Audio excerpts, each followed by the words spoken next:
atividades, pós-lançamento, pós-lanche, pós-tudo, retomando aqui as baterias. Eu cumprimento a todos. Vamos retomar as atividades da 10ª Jornada de Pesquisa e Extensão do Centro de Formação, Treinamento e Aperfeiçoamento da Câmara dos Deputados. Teremos agora a conferência de encerramento com o tema Transformação Digital do Governo na Prática, pelo Ciro Pitangueira Avelino. Ciro, pode vir aqui, por gentileza. O Ciro é secretário adjunto do Governo Digital do Ministério da Economia, designer por graduação, especialista em estratégia, pessoas e tecnologia da informação. Trabalhou na Caixa Econômica Federal, onde exerceu diversos cargos de gestão nacional e regional nas áreas de negócio e relacionamento com o cliente. Foi diretor do Banco de Brasília, praticante da inovação e cofundador dos movimentos como GovHackers e GovNights, pioneiro nas redes como InovaGov e facilitador de escolas como a Perestroika e a ECOS, Escola de Design Thinking. Atualmente, como eu falei, é secretário adjunto da Secretaria do Governo Digital do Ministério da Economia, responsável pela transformação digital do governo. Ciro, seja muito bem-vindo. A palavra é sua, boa sorte. Eu queria avisar ainda que tudo está sendo transmitido pelo canal YouTube do CEFOR e as perguntas, vocês poderão fazê-las, eu acho que 15 minutos antes do término da palestra, haverá alguém com os papéis coletando as perguntas, ok? Ciro.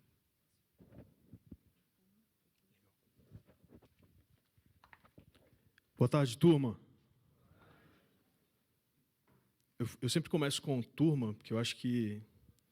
E aí eu não sei... Quantos de vocês já me viram falar? Eu tive aqui, inclusive, nesse mesmo auditório, tem uns 6 meses, comentando também sobre transformação digital. Quantos de vocês já me ouviram falar? Legal, boa. Então, vocês sabem que eu saldo vocês sempre como uma turma, porque, para mim, a gente faz parte do mesmo corpo, que são aqueles que estão inconformados com a realidade que a gente vive hoje, com o posicionamento da realidade, e eu acho que aqui, e aí eu já começo a setar como é que vai ser a minha apresentação, é muito mais uma troca, onde eu pretendo também ouvir um pouco vocês, para a gente ter algumas visões e perspectivas complementares sobre o que é transformação digital. Queria agradecer muito o espaço, a Patrícia conversou com a gente já tem um tempo e pediu para que a gente estivesse aqui com vocês, mantendo esse diálogo, e a gente agradece também essa oportunidade, porque é mais uma que a gente tem no sentido de tentar escutar um pouco mais a respeito do que vocês imaginam que seja transformação digital, que seja governo digital. Eu vou começar pedindo, inclusive, licença, porque das meias às palavras, eu não sou muito dado à liturgia do cargo. Eu respeito e entendo muito bem a representatividade do cargo de secretário adjunto de Governo Digital do Ministério da Economia, vinculado à Secretaria Especial de Desburocratização, Gestão e Governo Digital do Ministério da Economia. Mas eu prefiro me apresentar como Ciro. Então, se vocês quiserem depois dirigir perguntas, para falar, Ciro, eu queria saber isso, aquilo, não precisa colocar, não precisa ter a liturgia do cargo, não, vocês fiquem à vontade, tá? Já é uma provocação para vocês entenderem que a gente enxerga um pouco diferente essa estrutura e essa construção de governo. A gente está previsto aqui, né, Patrícia, são 40 minutos, mais ou menos, onde eu vou apresentar algumas coisas que a gente tem como percepção dentro da Secretaria de Governo Digital, e depois a gente fazer uma troca com vocês e até com as pessoas que estão online, que eu também aproveito para saudar vocês que estão acompanhando a gente pelo YouTube, transmissão direto do YouTube.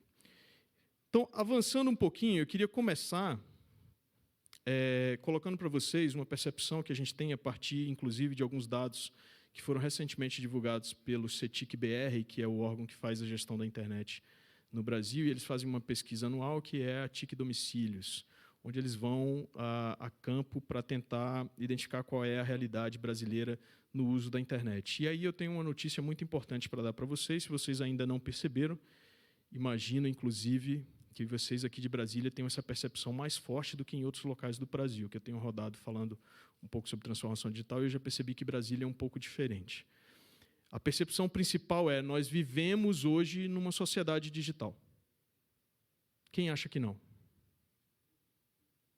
Você acha que a gente não vive numa sociedade digital, é isso? Ou você só levantou a mão para ninguém ficar sem levantar a mão? Legal. A gente vive hoje numa sociedade digital. Essa é a nossa percepção e depois eu pretendo, inclusive, trocar essa perspectiva com vocês. E com base em que eu estou falando isso? E aí depois eu vou explicar para vocês o conceito que a gente tem de digital, de governo digital e aí, por consequência, de sociedade digital. Hoje, mais de 126, e aí falando da realidade brasileira, lógico, 126 milhões de pessoas fazem uso regular da internet.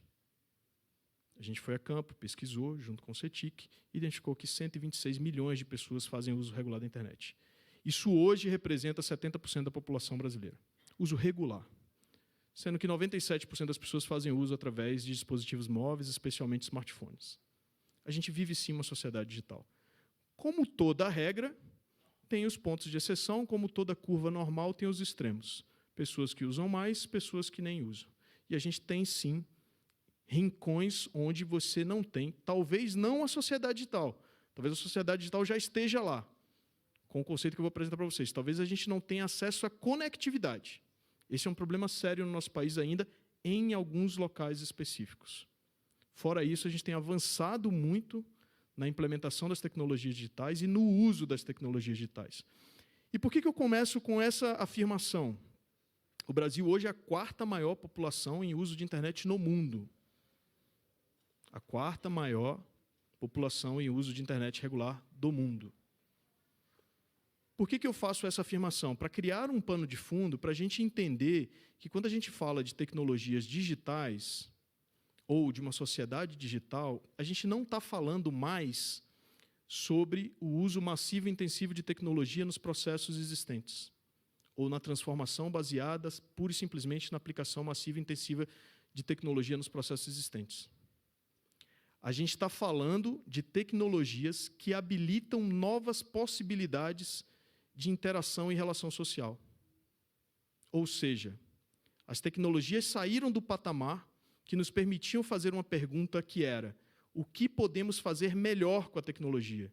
E não é mais isso. O questionamento agora é: o que de diferente a tecnologia me permite que eu possa fazer? Ou o que a tecnologia permite que eu deixe de fazer? Esse é o ponto. Assim como toda outra tecnologia, quando a gente faz um retrato um pouco mais distante da história humana, todas as outras tecnologias revolucionárias, em algum momento, promoveram mudanças sociais nas relações humanas. E é isso que está acontecendo agora com as tecnologias digitais. Da mesma forma que lá atrás, quando o homem descobriu a capacidade de cultivo da agricultura, ele deixou de ser nômade para se sedimentar num espaço, num território, porque a partir dali ele podia criar e fazer a cultura dos alimentos. Aquilo gerou uma série de relacionamentos sociais que moldaram o comportamento e as relações sociais. Hoje, a tecnologia digital permite que a gente faça isso da mesma forma. A gente reveja as nossas relações e interações sociais. Tem uma série de estudos no campo da sociologia, da antropologia, que já estão apontando nesse sentido. Haja visto a relação da comunicação. Eu tenho um interesse maior pela área de comunicação e eu já percebi isso. Vocês já perceberam como está mudando a nossa lógica de comunicação nos últimos 50 anos? E lógica de comunicação no sentido de interação social.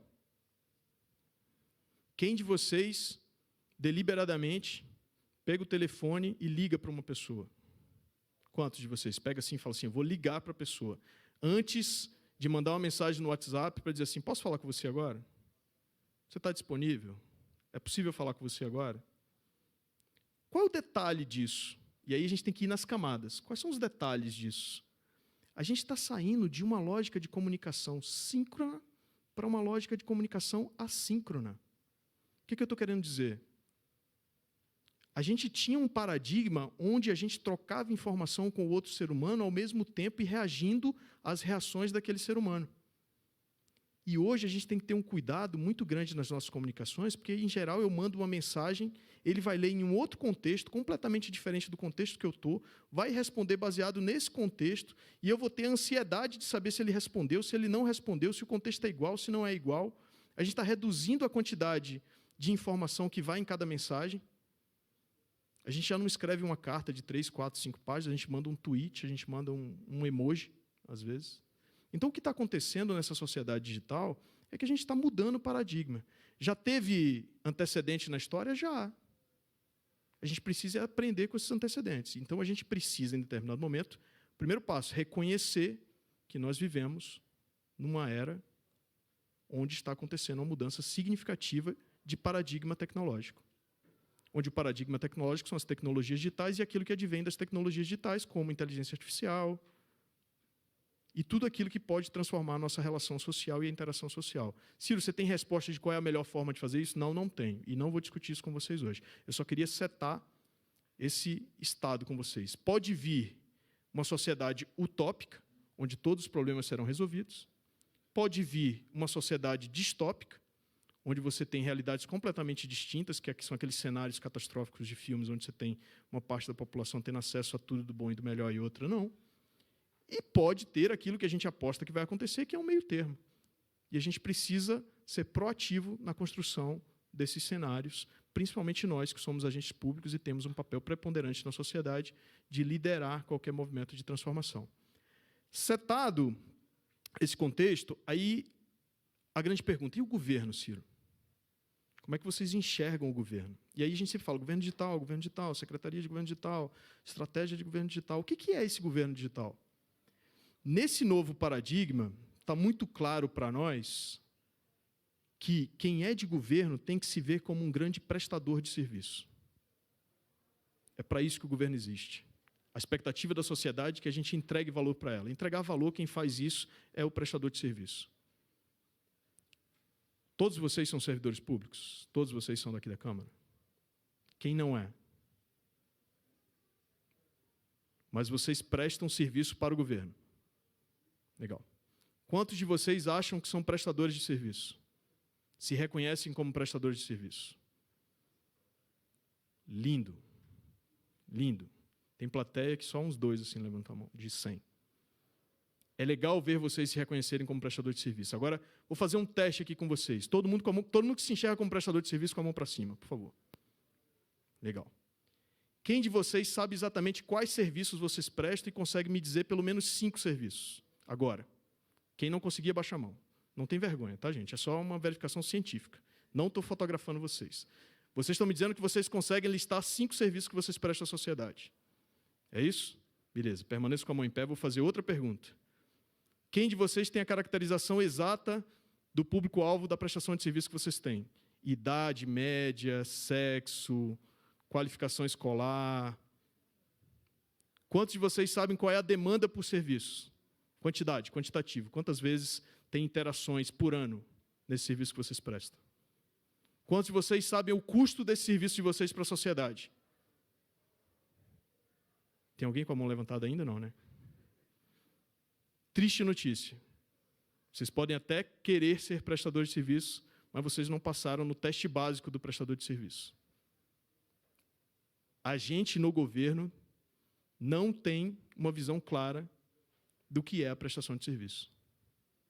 E a gente precisa evoluir nesse caminho. A gente precisa entender o que é essa interação do Estado com a sociedade. E isso é chamado de prestação de serviço. A gente precisa se aprofundar um pouco mais nesses que são detalhes básicos. Se você chegar para o dono da padaria da esquina da sua casa e perguntar, ele vai dizer, não, eu vendo pão, eu vendo broa, eu vendo bolo, eu vendo refrigerante, eu vendo leite, e eu tenho uma saída média de X pães, X bolos por dia, e o custo médio disso é tanto, é tanto, é tanto. E o lucro que eu tenho em cada saída dessa é essa, é essa, é essa. E o custo do meu... Quantos de vocês sabem o quanto vocês custam para o Estado? O seu custo efetivo, não o seu salário, o seu custo efetivo. Quanto você custa efetivamente para o Estado? Levanta a mão, quem saberia me dizer? Quanto vocês custam para o Estado? A conta começa devedora, gente. A conta sempre começa devedora. Vocês já entram para trabalhar devendo à sociedade. Isso é construir a lógica da prestação de serviço. É isso que a gente tem que fazer. A gente tem que enxergar, enquanto governo, como prestador de serviço. Ciro, e quem é que consome esse serviço de governo? É uma sociedade. Que, para nós, como eu coloquei lá no começo, é uma sociedade que já é digital. Então, quando eu falo de governo digital, eu não estou falando da aplicação massiva e intensiva de tecnologia nos processos de governo existentes. Eu estou falando de prestar um serviço a uma sociedade que é digital dentro da expectativa de qualidade setada por essa sociedade. Eu estou falando que vocês hoje, nenhum de vocês vai admitir como racional, se tiver que se deslocar de um lugar para o outro dentro da cidade, ter que procurar dentro da sua casa um livro de 500 páginas, folhear até chegar nas páginas amarelas, identificar por ordem alfabética a palavra teletáxi, descobrir um número para o qual você tem que ligar de uma linha fixa, e onde você terá que se apresentar, colocar todos os seus dados de identificação para o atendente, dizer exatamente qual é o seu endereço, inclusive com o ponto de referência, e aguardar cerca de 20 minutos até chegar um veículo que vai te dizer que não sabe o custo da viagem, que você vai ter que aguardar o final da viagem para dizer qual é o custo, e que você só pode pagar em dinheiro. Quantos de vocês fez uso de um serviço semelhante a esse nos últimos 5 anos? Isso é sociedade digital. Isso é mudança na expectativa de qualidade da prestação de serviço. E esse mesmo cidadão tem que interagir com órgãos de governo, e aí tem a Pia Mancini, que é uma filósofa e empreendedora cívica da Argentina, que coloca de forma muito clara uma síntese dessa situação.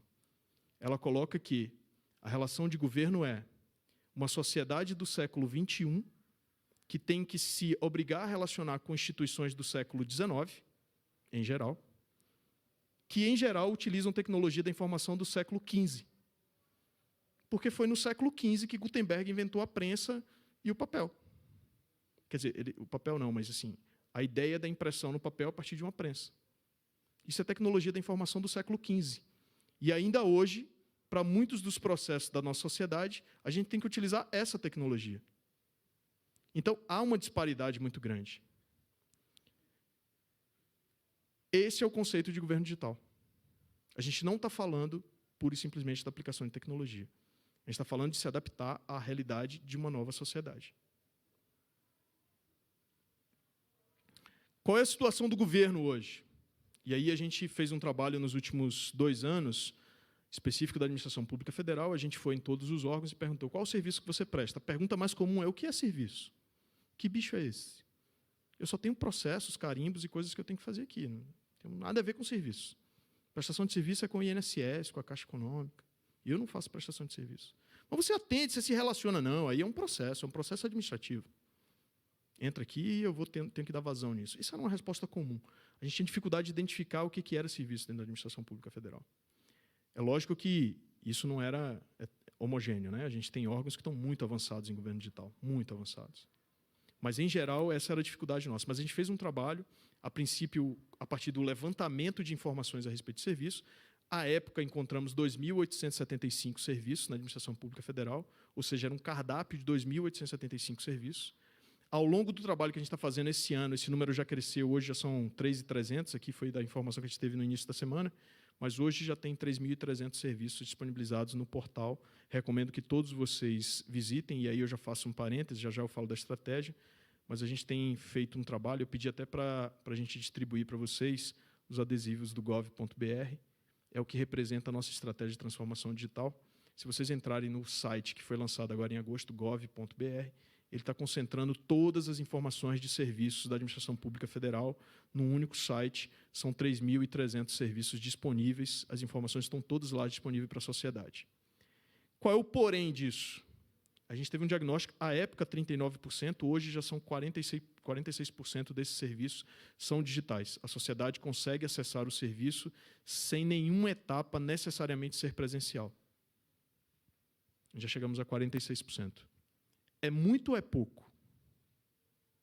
O que vocês acham? Quem acha que é muito, levanta a mão. Eu acho pouco. Concordo com vocês, eu acho pouco. Imagina um vegetariano entrando num restaurante, ele não come carne, e 54% das opções do menu tem carne. Se a sociedade é digital e o meu menu de serviço só 46% é digital, a analogia é essa. Eu tenho alguém que está entrando com a expectativa de receber um serviço de uma forma e eu estou oferecendo para ele de outra forma. O que vai ter? Vai ter uma percepção de baixa qualidade na prestação de serviço, porque é isso que acontece. E daí há uma desconstrução da confiança.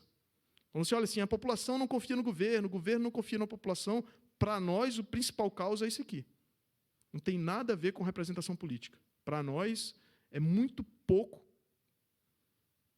O fator de influência da representação política é muito pouca a relação em função do comparativo com a qualidade da prestação de serviço. A sociedade desconfia do governo porque ela não confia na qualidade da prestação de serviço prestada pelo governo. E isso acontece porque a gente está mirando a melhoria de qualidade para cá e a sociedade está com expectativa de melhoria de qualidade para cá. Então, o que a gente precisa fazer é o alinhamento dessa oferta com a expectativa de qualidade. Como é que a gente está no mundo? Esse é o Índice de Governo Digital da ONU. Se vocês olharem aqui, eu não sei se vai funcionar, aqui. O líder hoje de governo digital no mundo é a Dinamarca, é o primeiro colocado no ranking, e a gente está em 44º em oferta de governo digital. Isso é bom ou ruim? De novo, quem acha que é bom? Levanta a mão. De 115 países, somos o 44º. Acha bom? Legal. Obrigado pela coragem, mas eu discordo de você. Se eu tenho a quarta maior demanda, a quarta maior população em uso da internet, e tenho a 44ª oferta, tem um gap muito grande, não tem? Você concorda comigo agora que é ruim? Beleza. É isso que é o ponto principal de atuação da Secretaria de Governo Digital, é tentar reduzir esse gap. A gente quer, objetivamente, aumentar a qualidade e aumentar o volume de oferta de serviços digitais à população brasileira, porque a gente entende que a gente é um grande prestador de serviço, a sociedade é digital, eu tenho que aumentar a oferta de governo digital para a população brasileira. A gente tem uma estratégia muito bem definida, e como toda boa estratégia muito bem definida, a gente tem 4 grandes objetivos até 2020. Eu tirei um pouco essa tela porque eu quero conversar mais com vocês sobre o como a gente está atuando e menos o que a gente está fazendo. Mas só compartilhando com vocês, na última vez que eu estive aqui, eu compartilhei essa informação com vocês também, a gente tem 4 grandes objetivos para 2020. Implantar a identidade digital, entregar pelo menos mais 1.000 novos serviços digitais à população brasileira, unificar os canais digitais de governo e agilizar o registro de empresa. Porque a gente entende que, numa estratégia, mais importante do que você dizer o que você vai fazer, é você dizer o que você não vai fazer. Então, até 2020, para nós, está muito claro. Se tiver dentro desses 4 objetivos, está dentro do trabalho da Secretaria de Governo Digital. Se não tiver, a gente pode trabalhar de uma forma paralela, mas não é foco principal do nosso trabalho. Então, só compartilhando com vocês, para nós, da Secretaria de Governo Digital, a gente trabalha com 4 grandes objetivos. Lançar a identidade digital, publicar 1.000 novos serviços digitais, unificar os canais digitais e agilizar o registro de empresa. Para isso, a gente tem o que a gente chama de Plataforma da Cidadania Digital, foi instituída por um decreto, e a gente compartilha com os órgãos da Administração Pública Federal estruturas que a gente chama que são horizontais habilitadoras. Cada órgão constrói o seu plano de transformação digital. Então, ele pega a sua política pública e diz como que ele vai transformar os serviços vinculados àquela política pública. Então, tem o plano de transformação digital da infraestrutura, o plano de transformação digital da saúde, o plano de transformação digital da educação, plano de transformação digital da Previdência, inclusive compartilhando com vocês o INSS, recentemente, foi um dos primeiros que assinou o plano de transformação digital esse ano, fez uma estrutura de plano em fevereiro e em junho, agora a gente já estava comemorando que o INSS conseguiu colocar dos seus 96 serviços ofertados à população, 91 já podem ser feitos de forma digital. Com isso, em 2 meses, o atendimento do INSS, eu vou falar os números aqui, me perdoem se eu falhar numa pequena variação, mas a ordem de grandeza que é importante. O INSS saiu de somente 5% dos seus atendimentos, que eles chamam de demanda orgânica na agência, somente 5% era feito por canais digitais, para 75% feito por canais digitais, em plena mudança da reforma da Previdência. Isso trouxe um ganho fantástico para todos os lados da sociedade. Sociedade que tem acesso à conectividade digital, está nos 75%. Sociedade que não tem acesso à conectividade digital, encontra uma agência do INSS vazia hoje em dia. Porque eu tirei boa parte das pessoas que buscavam a agência, mesmo tendo acesso à tecnologia digital. Então, isso é transformação digital. Então, cada órgão tem o seu plano de transformação digital. E a gente, dentro da secretaria, a gente trabalha com projetos específicos que a gente chama de horizontais habilitadoras. São projetos que são transversais para todos os órgãos. Então, a gente tem um projeto de identidade digital, a gente tem o projeto de login único do governo federal, a gente tem uma plataforma de automação de serviços que os órgãos podem utilizar sem custo para trazer o seu processo do meio presencial para o meio digital. A gente tem uma ferramenta de login único, a gente lançou em agosto agora o portal único do governo, hoje, gente, são 1.594 domínios de sites de governo federal. 1.594. Nem o Google salva. Não tem cidadão que ache informação de governo. E a nossa ideia é trazer tudo para um portal único. E a gente lançou também, tem uns 30 dias, recomendo que vocês deem uma olhada, a loja de aplicativos do governo federal. Então, assim, todos os aplicativos de governo federal, a nossa pretensão é que eles fiquem concentrados na loja do governo do Brasil, na Apple Store, na loja do governo do Brasil, na Play Store do Android. A gente está migrando os aplicativos paulatinamente. E o que é que a gente ganha com isso? A gente ganha informação estratégica a respeito dos aplicativos de governo. A gente começa a mensurar quais são os aplicativos que estão com boas notas, sem notas, com um número bom de downloads, com um número ruim de downloads, crashes, instalações, questionamentos. A gente começa a ter informação estratégica sobre o uso, porque vocês lembram que a nossa sociedade digital se conecta em 97% via celular e dispositivo móvel. E é isso que a gente tem que se aproximar da sociedade. Qual é o canal de uso? É o dispositivo móvel? Então vamos lançar lojas do governo federal para a gente poder ter acesso à informação estratégica a respeito desse movimento. Avançando um pouco mais, a gente faz tudo isso baseado na EGD, que era Estratégia de Governança Digital, agora a gente está mudando para a Estratégia de Governo Digital, dentro do aspecto da Estratégia de Transformação Digital da Sociedade Brasileira, conduzido pelo MCTIC. Então, é importante, a gente tem uma linha de construção estratégica. E os princípios que regem a nossa estratégia é a oferta de serviços públicos digitais, políticas públicas efetivas, acesso à informação e canais digitais. São os eixos da nossa estratégia. Tá? Mas eu queria avançar, porque aí eu queria entrar com vocês numa discussão conceitual ou metodológica. Já pedindo licença a vocês, inclusive pelo evento, a gente não tem uma abordagem acadêmica, científica, aprofundada, stricto sensu. A gente tem, e eu queria compartilhar com vocês aqui, uma abordagem muito prática do processo de transformação digital que vem sendo construído há cerca de 2 anos e meio dentro do governo federal. E aí a gente criou alguns conceitos. E eu vou fazer uma pergunta para vocês, vou pedir ajuda de vocês. Agora eu preciso mesmo da ajuda de vocês. Então, quem estiver distraído aí, por favor, preste aqui atenção. Eu juro que vai ser os 5 minutos da apresentação que eu vou pedir atenção de vocês. O resto vocês podem continuar conectados com outras coisas. Vou fazer uma pergunta.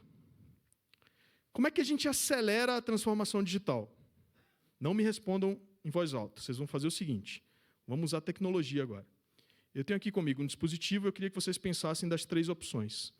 A gente acelera a transformação digital prioritariamente disponibilizando mais orçamento, disponibilizando mais tempo para execução ou mudando a cultura. Fecha o olho e manda a resposta para mim aqui, ó, na cabeça. Eu vou captar. Fecha o olho. Fecha o olho todo mundo, por favor. Fecha o olho. É verdade, gente. Fecha o olho e manda a resposta para mim. É melhor eu concentrar em dar mais orçamento, disponibilizar mais tempo ou tentar mudar a cultura? Quem mandou a resposta mentalmente, levanta a mão, só para eu saber se eu posso encerrar a captura. Me deixa em pé, só para eu saber se eu posso encerrar a captura. Quem não mandou ainda, acho que todo mundo mandou, né? Beleza. Só funciona se todo mundo mandar, inclusive você que está lá no canto. Mandou? Legal. Está aí a resposta. Captei todo mundo, processei e está aqui. Tenho certeza absoluta, meu método não falha, 99% de vocês me disse que eu tinha que mudar a cultura, prioritariamente. Quem é que trabalha na área de orçamento da Câmara aqui? Porque alguém respondeu orçamento. E mandou bem forte. Quem é que trabalha na área de orçamento aqui? Ah, sabia, era você. Tem um outro que me mandou mais tempo aqui. Tem alguém que está atolado de serviço aí e mandou tempo também. Mas é uma brincadeira, mas em geral é isso. Fora o pessoal da área de orçamento e fora aquelas pessoas que estão no desespero, atolado de serviço, todo mundo reconhece que o grande problema da transformação digital é a mudança de cultura. Invariavelmente. Invariavelmente. Em todos os aspectos, em todas as apresentações que eu faço, em qualquer tipo de levantamento, seja essa tecnologia avançadíssima de captura mental que eu usei com vocês agora, seja qualquer outra forma de pesquisa, a gente percebe que a gente já tem consciência de que não é uma questão de orçamento, não é uma questão de tempo, é uma questão de mudança de cultura. Portanto, Quantos de vocês acham que a gente está vivendo uma crise? Quantos de vocês acham que está vivendo uma crise? Levanta a mão, por favor. Brasília é realmente diferenciado. Quando eu estou em outros lugares, as pessoas levantam até os pés. Assim, quem está numa crise? Todo mundo levanta até o pé, assim, para dizer que está muito em crise, muito em crise. E aqui em Brasília a gente vive isolado da sociedade brasileira. Tenho essa má notícia para vocês, tá? A gente vive muito isolado do que é a realidade brasileira. Estando em Brasília e morando em Brasília, a gente vive num conceito, inclusive, que é científico, que é o conceito da cidade do príncipe. Toda cidade que fica próximo do centro de governo, concentrado, ela vive uma realidade completamente diferente da realidade daquele país que é liderado por aquela região. Sim, nós vivemos uma crise. A primeira camada dela é uma camada de crise fiscal. Eu, como representante do Ministério da Economia, não poderia dizer diferente para vocês de que sim, a gente vive uma crise fiscal. Vocês sabem o que é crise fiscal, não sabem? Lógico que vocês sabem. A gente gasta mais do que arrecada. Então, assim, está faltando dinheiro, está faltando orçamento. No meu ministério, inclusive, a gente está agora obrigado a entrar às 8, sair às 18 para economizar energia. A gente não pode mais comprar cafezinho. Olha que absurdo. Chegamos ao ponto de não poder comprar cafezinho, estabelecido pela portaria 424. Por quê? Porque está faltando dinheiro e tem que tomar essas medidas mesmo. A gente está, há mais de 2 anos, gastando mais do que arrecada. Então, chegou o ponto da gente tomar esse tipo de medida. Só que, retomando o nosso assunto, isso não é impedimento para a mudança de cultura. Isso não pode ser visto como uma barreira para a mudança de cultura e, portanto, não pode ser visto como uma barreira para a implementação da transformação digital, mesmo porque eu posso fazer uma outra apresentação mais técnica aqui para vocês e mostrar que os processos de transformação digital do governo, dos 311 serviços que a gente já entregou esse ano, o payback médio é de 15 dias, ou seja, em 15 dias o investimento que é feito para a transformação do serviço é pago com a operação do próprio serviço. E a gente tem uma relação de impacto em tempo da sociedade, redução de custo e de custo para o Estado, que é extremamente vantajosa. Então, quando se falar de transformação digital, não aceitem a prerrogativa de que falta dinheiro para fazer isso. Talvez falte estratégia ou forma de como implementar o projeto, mas não pode ser utilizado o argumento da falta de dinheiro. Ciro, se a gente está falando de mudança de cultura, e aí é o que eu queria trocar com vocês e focar um pouco a apresentação de hoje, onde que a gente muda a cultura? Eu quero passar para vocês aqui 3 pilares fundamentais da mudança de cultura. Eu já dou o primeiro spoiler, e eu paro de falar se vocês não acertarem o terceiro pilar. Combinado? Eu vou dizer o primeiro, vou perguntar o segundo, vou perguntar o terceiro. Se vocês não acertarem o terceiro, eu paro a minha apresentação e vou embora. Peço licença, Patrícia, e vou-me embora. Combinado? Preciso da ajuda de vocês agora. Primeiro pilar da transformação de cultura para a transformação digital é pessoas. Boa. Segundo pilar. Segundo pilar? Vocês já viram eu falando, não já? Vocês já me assistiram. Fala a verdade. Ou vocês são realmente muito inteligentes? Acho que vocês são realmente muito inteligentes, né? Pessoas. Agora é o fator decisivo. Vou-me embora ou fico? Terceiro pilar da mudança de cultura. Arrisquem. Gente. Boa. Vou mudar. No próximo eu mudo. Vou botar lá, gente. Só para fazer a pegadinha. Gente, se você quer mudar a cultura, você tem que atuar em 3 elementos básicos, principalmente para a transformação digital de governo. Pessoas, pessoas e pessoas. Isso não é retórica, isso é uma reinterpretação de um posicionamento estratégico que a gente faz, inclusive retrato de uma teoria do professor Mark Moore, da Harvard Kennedy School, onde ele coloca que para qualquer mudança de comportamento, qualquer implementação de nova política pública, você tem que considerar um triângulo estratégico. Você tem que buscar a centralidade das pessoas que usam o seu serviço. Você tem que entregar valor a uma sociedade. Você tem que buscar legitimidade junto às lideranças. Você tem que ter legitimidade e achar uma boa janela e uma boa oportunidade para que os líderes apoiem essa mudança de política. Portanto, estamos falando de mudança das lideranças. E você tem que trabalhar com quem entrega aquela política pública, você tem que dar capacidade técnica, você tem que mudar a percepção e qualificar as pessoas que executam a política pública. Portanto, nós estamos falando de pessoas, pessoas e pessoas. Temos que entender essas pessoas, engajar essas pessoas e capacitar essas pessoas. E aí a gente muda a cultura, e aí a gente promove transformação digital, ou a gente vai além. Porque quando eu digo que eu tenho processos complexos e excessivamente burocráticos e coloco nesses processos uma camada de digital, eu não estou fazendo transformação digital, eu estou fazendo transposição digital. Eu estou transpondo algo que é pré-existente num modelo presencial analógico para um modelo digital com todas as suas engrenagens e complexidades que poderiam não existir. Ciro, e o que é que vocês fazem? A gente faz basicamente isso aqui. A gente traz o foco principal para o usuário, a gente simplifica, descarta algumas engrenagens desnecessárias e dá um sentido para a movimentação, faz a desburocratização. E o que é isso? Aí eu estou falando de acrescentar digital a esse conceito, aí eu estou fazendo transformação digital. Eu estou mudando a forma pelo digital. E aí, como a minha filha gosta muito de alquimia, eu trago um novo conceito para vocês, que era esse que eu queria compartilhar. Se eu trabalho o foco no usuário, a simplicidade e a desburocratização, mas eu acrescento 2 outros elementos a essa equação, que é a mudança de cultura e as tecnologias digitais, aí eu estou fazendo transmutação digital. Eu estou mudando os 3 elementos básicos. Eu estou mudando a cabeça das lideranças, eu estou trazendo os usuários para o centro. E eu estou dando capacidade técnica aos servidores, aqueles que entregam e executam a política pública. Aí eu estou mudando os 3 elementos básicos dessa química gostosa que é a transformação digital. E, Ciro, por que buscar a transmutação e não a transformação? Porque a transformação ela tem uma tendência muito grande a ser personalística e a ser esporádica, pontual ou eventual. Dependendo da liderança que está lá, ela acontece. Dependendo do servidor que está lá, ela acontece. Dependendo do usuário que está lá, ela acontece. Mas ela não é sistêmica, ela não é sustentável. Quando você muda a cultura desses 3 elementos, faz o toque de Midas lá, transforma aquilo que era ferro em ouro e muda a cultura, isso aqui fica plenamente sustentável. E aí você não precisa mais se preocupar em ter movimentos de implementação da transformação digital. A transformação digital ela ocorre naturalmente. Esse é o conceito que a gente usa de transmutação e é o que a gente tem trabalhado muito dentro do governo federal para que essa cultura do digital permeie todos esses 3 elementos nas mais diferentes esferas e órgãos, é nesse trabalho que a gente faz.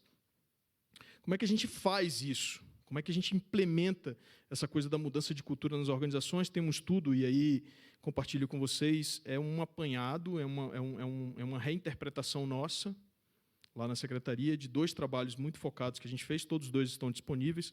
Um mais recente, que é um estudo da McKinsey, de quais são as características das organizações que trabalharam melhor a transformação digital, organizações de todo tipo. E também aí 3 trabalhos muito focados no governo, que foram feitos pela equipe da OCDE, que estiveram aqui com a gente fazendo o que eles chamam de peer review, ou análise dos pares. Especialistas de governo digital do mundo inteiro, especialistas de inovação e de engajamento de liderança tiveram aqui com a gente, fizeram 3 trabalhos, um sobre o ecossistema de transformação digital do governo brasileiro, um sobre o ecossistema de inovação e um outro sobre a questão do engajamento e mudança de pensamento dos líderes. Esses 3 trabalhos estão disponíveis no site da ENAP também. E aí eu compartilho com vocês uma síntese que a gente tem dos elementos que promovem essa mudança de cultura dentro da abordagem para os 3 elementos da transformação digital. O primeiro deles e aí é clássico, a gente tem que colocar o usuário no centro das decisões. Tudo tem que ser pela perspectiva do usuário. Esse é o primeiro ponto. Segundo ponto, a gente precisa aprender a trabalhar com o risco. A gente não pode ter aversão ao risco. A gente tem que ter uma convivência harmoniosa com ele. A gente precisa aceitar determinados riscos e controlar determinadas situações para que a gente possa conviver com o risco. E no governo, principalmente o governo brasileiro, durante muito tempo, por N razões, inclusive legítimas, a gente vive uma cultura hoje, no governo federal, que é, assim, em sua maioria, uma cultura de aversão ao risco. Eu não posso falar aqui no microfone o que eu penso, mas tem uma tradução literal dessa, que é quando todo mundo encosta determinada parte da sua anatomia na parede para que ela não seja violada. Então, todo servidor público federal brasileiro tem muito essa cultura dentro de si. Basta você entrar em qualquer sala, ninguém está de costa para a porta. Está todo mundo com o seu monitor, com sua estação de trabalho voltada para a porta, porque ele precisa saber o que está acontecendo. Isso é uma cultura, gente. Isso são sinais característicos de uma cultura. Então, a gente precisa ter cuidado com isso. Comunicação transparente e honesta. A gente precisa se comunicar principalmente com a sociedade, mas também entre si de forma transparente e honesta. O que mais acontece é que o governo ele se vê de uma forma constituído de uma forma muito parecida com determinados silos ou feudos ou espaços não compartilhados. E o que mais acontece é quando você faz uma reunião com mais de um órgão, as tais das agendas ocultas. Cada um está ali segurando, sabe, parece que você está jogando porrinha. Ninguém quer dizer exatamente o que é que tem na mão, para o outro não descobrir porque alguém perde. A gente precisa parar com essa cultura de que alguém perde. A gente precisa ter uma cultura de comunicação transparente e honesta, principalmente para com a sociedade, mas também dentro do próprio governo, entre entes de governo. Quarto ponto que eu queria compartilhar com vocês, e aí é bem característico da transformação digital, hoje a gente tem um volume de informação que é gerado a partir das mais diversas capturas de dados existentes. Eu conheço, assim, boa parte dos meus amigos, eu não me adaptei a essa realidade, mas boa parte deles, até para dormir agora, faz monitoramento e utiliza sensor para saber qual foi a qualidade do sono, quantas vezes virou para o lado, qual era o tom do ronco, se era um tom mais grave, mais agudo, porque aquilo significa uma coisa ou outra. A gente está vivendo uma cultura muito orientada a dados, e isso realmente facilita, em determinado momento, em certa perspectiva, a tomada de decisões. Está muito mais fácil tomar decisões hoje. Por outro lado, a gente precisa, a partir desse cenário, decidir implementar mais rápido. Porque os elementos de tomada de decisão, eles estão permeando toda a sociedade. Se a gente não tomar decisão, alguém vai tomar decisão e a gente vai ficar para trás. Então, a gente tem que trabalhar uma cultura de menos versão final, que era o projeto perfeito, e mais MVP, que é mínimo produto viável, uma linguagem que a gente usa no meio da inovação, que a gente diz assim, bota para rodar. Faz o mínimo e bota para rodar e aprende com ele. Tudo isso se complementa. Se você tem mais informações, mais dados, você consegue botar para rodar mais rápido. E a gente precisa empoderar as equipes para que isso aconteça. Menos verticalidade, mais horizontalidade. O processo é seu, amigo. Eu estou te delegando. E delegar é entregar autoridade e responsabilidade. Se você delega sem um desses dois elementos, você não está delegando da forma correta. Porque se você está dizendo a ele que a responsabilidade da tarefa é dele, mas a autoridade para decidir é sua, você não delegou. Isso não é delegação.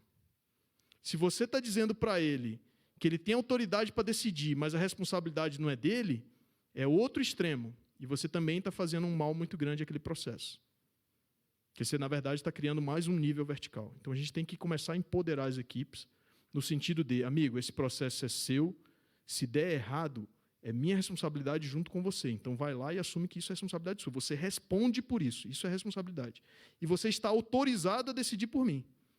Porque eu confio na sua capacidade de decisão. Então, tem que ser as duas coisas juntas. A gente precisa trabalhar o conceito de equipes multifuncionais. A gente vê muito isso no governo. Pessoas que estão há 20, 30 anos no mesmo órgão, fazendo a mesma coisa, na mesma carreira. Vocês acham que essas pessoas vão conseguir tomar decisões diferentes? Muito dificilmente. Porque elas estão com um viés, que elas estão com uma visão construída a partir de preconceitos no bom sentido, ou paradigmas, se a gente preferir, construídos ao longo desses tantos de anos, e eles não conseguem enxergar o processo de uma outra forma. Então, o que a gente tem que fazer é colocar equipes multidisciplinares para trabalhar juntos. Quando a gente bota colaboração, a gente coloca como um dos principais pilares da transformação digital, da inovação, do modelo de pensar adequado a esses novos tempos, a colaboração, na verdade, é você trazer os mais diversos pensamentos, as mais diversas perspectivas para a mesa, para que sejam efetivamente confrontadas umas com as outras, mas não no sentido do confronto bélico, da disputa, de quem é mais correto ou não, mas para que a gente possa avaliar com rapidez aquela situação e sair com algo que... E aí a gente precisa trabalhar melhor isso. A gente não precisa sair com a melhor solução. A gente precisa sair com uma boa solução. Se vocês estiverem diante de uma mesa e falam assim, agora a gente precisa selecionar a melhor solução. Não. Esquece isso de melhor. Tenta achar uma boa solução. Porque num mundo onde as tecnologias mudam, os paradigmas mudam a cada vez com mais velocidade, você não precisa achar a melhor solução, você precisa achar uma boa solução. E existem 5, 10, 15, 20, às vezes 1000 boas soluções para um determinado problema. Então, evitem cair na armadilha de buscar a melhor solução. Pelo menos para a transformação digital, o que nos importa é ter uma boa solução e entregar com rapidez. E a gente precisa estar aberto à disrupção. O mundo tem nos mostrado isso, que cada vez mais a gente precisa aprender a mudar completamente o posicionamento, e a gente precisa... Eu brinco que tem alguns artistas, algumas pessoas que são iluminadas e antevêem determinados movimentos. Raul Seixas já dizia o que há uns 30 anos, né? Eu prefiro ser essa metamorfose ambulante, né? E é isso, hoje a realidade é essa. A gente precisa aprender que, em determinado momento, a gente precisa se reposicionar, precisa mudar o paradigma, e aquilo que era certo há uma semana atrás pode já não ser certo hoje. A gente precisa estar aberto à disrupção. Eu lembro que, quando o Steve Jobs pensou, e a própria Apple, tem uma história que conta isso, sobre o desenvolvimento da tela touch, quem estava bombando naquela época era o BlackBerry, com o melhor teclado, o mais anatômico, funcionava da melhor forma possível, tinha os melhores joystickzinhos, aqueles dispositivos de rolagem, e o mercado estava setado nesse parâmetro. Em um ano e meio, se mudou completamente a percepção, e hoje a coisa mais difícil é você achar um telefone com uma tecla. Em geral, eles têm uma tecla só, funcional. As outras são acessórios, mas uma tecla funcional. Então, é esse tipo de mundo que a gente está vivendo.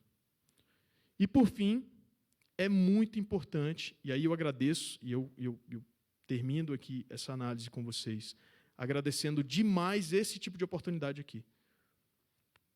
Porque é quando a gente se conecta aos mais diversos ecossistemas existentes, e a gente acredita que esse é um grande princípio. Com vocês, eu tive uma palestra com o Serpro há uma semana atrás, eu tive com uma associação de startups há um tempo atrás, há 3 semanas atrás eu estava na cervejaria Criolina, não sei se vocês conhecem, fazendo uma conexão com pessoas de startups num sábado maravilhoso, a gente estava tomando cerveja e discutindo transformação digital.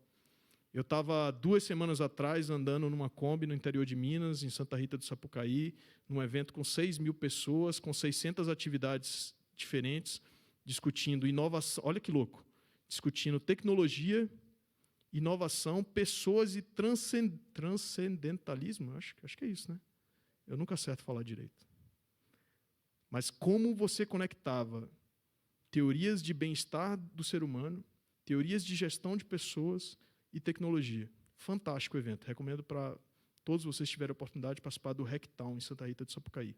Extremamente bem organizado e com muita conexão que reflete esse princípio que é que a gente precisa se conectar com outros ecossistemas e, para nós de governo, mais ainda. Porque até geograficamente a gente é separado da realidade. E é emblemático isso para nós aqui no Brasil. Nós somos um quadradinho no meio do país, isolados daquilo que está acontecendo na sociedade. Então, agradeço demais, e aí, Patrícia, pela oportunidade de estar aqui com vocês, conectando, e aí a gente vai além, né? Não pode parar aqui. A gente costuma dizer lá na secretaria, de forma mais sintética, que não é a tecnologia que muda o mundo. A tecnologia está para ajudar as pessoas. E o uso que as pessoas fazem da tecnologia é que muda o mundo. Não é o conhecimento técnico de determinada tecnologia que muda o mundo. É a cultura que nós temos de uso dessa tecnologia que muda o mundo. Se a gente levar para a realidade dos países, nada, e aí eu posso dizer para vocês assim, ou quase nada, do que está disponível para as melhores nações hoje, não está disponível para a gente. A diferença é para quem nós estamos utilizando a tecnologia, usuários, pessoas, quem tem nos liderado nesse processo de uso da tecnologia, líderes, e quem tem usado essa tecnologia para entregar serviço à sociedade, pessoas, de novo. Então, o segredo para nós, dentro da secretaria, é trabalhar a mudança de cultura e o entendimento das pessoas da importância de viver essa nova realidade e adaptar o seu trabalho, o seu propósito a essa entrega de valor a essa nova sociedade. Agradeço muito a vocês. O papo continua aqui, agora nesse momento, mas também além. Aqui tem as minhas conexões. Na secretaria, acompanhe o Twitter da Secretaria Digital GovBR, onde a gente também compartilha uma série de conteúdos. E eu fico à disposição de vocês aqui, até por e-mail também, lá na secretaria, para qualquer bate-papo. Se vocês quiserem discutir tecnologia ou qualidade de cerveja, eu estou à disposição. Muitíssimo obrigado.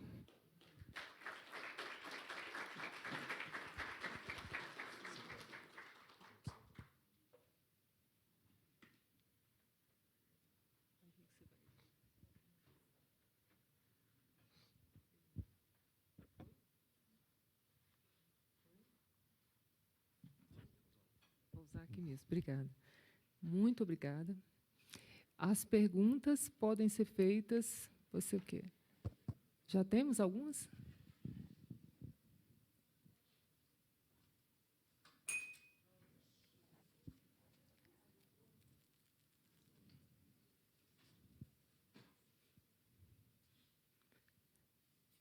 De repente, a gente pode, temos tempo, podemos já passar o microfone e facilitar.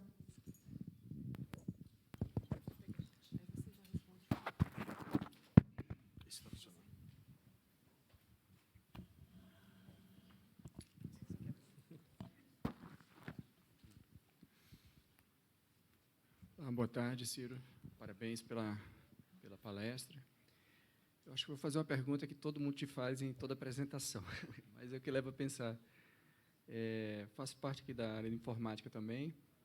A gente vê, nós somos cobrados, né, pela inovação, por tudo, mas, assim, nós também não somos uma ilha dentro de um órgão, né, que existe, na hora que você vai fazer alguma coisa de forma diferente, você tem os órgãos de controle que querem que você tenha uma determinada postura. Na hora que você quer inovar e quer fazer rápido, precisa comprar um serviço, você tem que fazer uma POC com todos os fabricantes para justificar que aquele serviço, né, é melhor do que todos os outros. Então, existe uma série de entraves para a gente, né, como funcionários públicos, servidores públicos, né, na hora de a gente inovar também. Então, nós somos cobrados a ter essa postura e, muitas vezes, não conseguimos evangelizar, vamos dizer, os outros órgãos, que eles necessitam ser parceiros também, se a gente quer chegar num objetivo comum. Eu queria escutar você um pouco sobre isso. Perdão, seu nome, eu perdi. Gustavo. Gustavo, obrigado pela pergunta. É uma excelente pergunta, excelente provocação. Porque também eu acho que eu me empolgo com esse assunto, né? E às vezes eu falo assim, as pessoas falam, cara, a Secretaria de Governo Digital é uma maravilha. É bom para atrair gente. Assim, todo mundo se empolga a vir trabalhar com a gente, eu acho isso fantástico. Mas, por outro lado, também pode passar uma percepção equivocada de que a gente está vivendo no paraíso lá, e não é isso. A gente tem uma série de dificuldades também da implementação, como você colocou, e acho que nessa área de tecnologia da informação, e pelo menos eu vou te passar a nossa perspectiva, a minha perspectiva dentro da secretaria. Primeiro que assim, eu tenho que reconhecer aqui um avanço fantástico na abordagem dos órgãos de controle. Pelo menos quem lida mais próximo com a gente ali, CGU e TCU, tem sido muito mais parceiros nos nossos projetos do que órgãos de controle que cobram a regularidade ou conformidade ao final ou a posteriori do processo. Então, primeiro ponto, eu acho que eu tenho que reconhecer esse avanço de mudança de cultura, principalmente dos órgãos de controle, e aí eu já deixo alguns exemplos. O TCU faz com a gente, já estamos indo para o 5º ano da Semana de Inovação em Serviço Público. Eles nos ajudam a construir essa mudança de cultura. O TCU está com a gente agora construindo um modelo de auditoria ágil, que é um processo onde, ainda na execução daquele projeto, daquele processo, eles já entram verificando princípios que a gente estabelece como órgão central de TI para melhor qualidade. Então, tem avanços. Isso é um primeiro ponto. O segundo ponto, e aí voltando especificamente para esse processo de compras, aquisição e implementação que você colocou, a gente ainda não não está num processo num patamar de processo que a gente queria estar, mas a gente tem lançado mão, e aí eu já compartilho com vocês, de alguns pontos. Tá? O primeiro, a gente tem tentado parceiros para explorar a lei de inovação, que fala sobre encomenda tecnológica, que é um caminho. A gente lançou no governo federal, agora em abril, e regulamentou em agosto, o decreto de doação de bens e serviços, que é um caminho também para que a sociedade que tem disponível determinadas soluções possam entregar para o governo num processo republicano e sem nenhum tipo de falta de transparência. A gente também está começando a experimentar esse instrumento, onde você arruma alguém que quer investir, que quer compartilhar e traz isso para dentro do governo, com duas modalidades, inclusive, ou um chamamento público ou uma oferta pública. Ou a empresa vai lá e diz assim, eu tenho isso aqui, quem de governo quer usar, ou de forma bem simples, tá? Tem um pouco mais de complicação, mas acho que é um instrumento. E a outra modalidade é o governo que fala assim, eu tenho esse problema, quem tem alguma solução que queira doar para a gente testar aqui. A gente está experimentando esse tipo de coisa. E vem muito de um espírito que a gente tem visto, e eu acho que a gente tem que explorar um pouco mais isso, referências de outros países que já vêm apresentando esse tipo de solução. E uma das lógicas que a gente tenta utilizar muito é a do Pre-Commercial Procurement, que é a compra pré-comercial, que basicamente é um processo muito utilizado na Europa, onde você sabe o problema, mas não sabe a solução. E se você não sabe a solução, você não consegue especificar uma licitação para poder comprar. Então, o que você faz? Você faz etapas prévias com um custo menor, onde você sai testando solução, fazendo concurso, fazendo hackathon, fazendo outras coisas, até que você tenha uma maturidade daquele processo. Ele é um funil, né? Você entra com ideias e vai fechando até ter protótipos e testes. E, a partir dali, você seta uma licitação para poder fazer um processo mais detalhado e elaborado. Então, o que a gente tem feito muito é procurando boas soluções, não a melhor solução, com relação a essas transações de tecnologia da informação. E aí eu faço um chamado para vocês, inclusive aqui da DTI da Câmara. Vamos trocar figurinha e vamos experimentar junto e vamos trocar conhecimento a respeito disso, que eu acho que vale para a gente evoluir junto nesse processo. Ciro, meu nome é Fabiano, sou coordenador aqui do programa de pós-graduação. Obrigado pela palestra, parabéns. É bom saber que alguém com o seu entusiasmo e com a sua visão esteja à frente da secretaria. E os desafios são muitos, claro, né? Mas você que tem viajado país afora, como é que você tem visto essa questão da mudança de cultura, né? E o que ainda falta em termos de políticas públicas para que a gente alcance, né, uma extensão maior desse tipo de mudança? Um exemplo, né? Você acabou de falar, vamos trocar figurinhas. O Ministério do Planejamento, não sei se ainda existe o portal de software público ou como é que o portal de software público está sendo utilizado, enfim, né? Ou seja, diversas instâncias do poder público estão precisando das mesmas coisas, precisando de tecnologia, precisando prestar serviços com a mesma qualidade, etc. E eu não sei qual o alcance desse uso, nós estamos reinventando roda, enfim, é preciso trocar figurinha, mas como é que a gente vai fazer isso de uma forma efetiva mesmo? Legal. Como é que isso está acontecendo aí no Legal. país como um todo, fora do quadrado, né? Boa. Tem várias formas de se fazer isso, várias. Eu queria te responder pela secretaria, que é nosso papel, mas antes eu queria fazer um parêntese. Vocês viram na minha apresentação que apareceu ali, né, fundador do GovHackers, do eGovNights e tal. São movimentos paralelos que eu, Ciro, junto com outros servidores, temos feito principalmente de gerar situações e contextos onde haja conexão entre diferentes pessoas de órgãos. Porque uma coisa que a gente percebeu é que quando você fala assim, vamos fazer um evento para conectar os órgãos, para trocar figurinha entre órgãos, fica um negócio institucional despersonalizado e não é ali que as conexões acontecem. E aí, compartilhando para vocês um parênteses bem grande, assim, o que é o eGovNights, por exemplo? A gente se reúne, um bando de servidores, no boteco, para tomar cerveja, e a gente aproveita e faz algumas falas sobre projetos que estão rolando na área de cada um. E a gente já teve uns 10, 15 encontros, e é engraçado que quando você cria esse contexto, surgem N oportunidades de troca de informação. E, para mim, hoje é onde mais acontece troca de informação. São quando a gente faz esse tipo de evento. Então, eu queria deixar um recado pessoal, Ciro, para vocês. tentem se conectar como pessoas. A gente vê muito isso dos grupos, das organizações. Então, tem os funcionários da Câmara, tem os funcionários do Ministério do Planejamento, tem os funcionários do Ministério da Economia. E as pessoas não se cruzam como pessoas para poder trocar figurinhas e trocar ideias. Esse é um parêntese que eu queria fazer, porque é um movimento que eu sinto muito um gap, uma carência grande aqui em Brasília. Apesar de estar todo mundo no mesmo quadradinho, num espaço que eu brinco que Brasília não é um ovo de codorna. Eu vou sair aqui com vocês com certeza, tenho certeza absoluta, é estatístico, que nos próximos 7 dias eu vou cruzar com algum de vocês numa situação completamente atípica, seja no supermercado, seja no boteco, seja fazendo uma corridinha no parque. Em algum momento a gente vai se cruzar.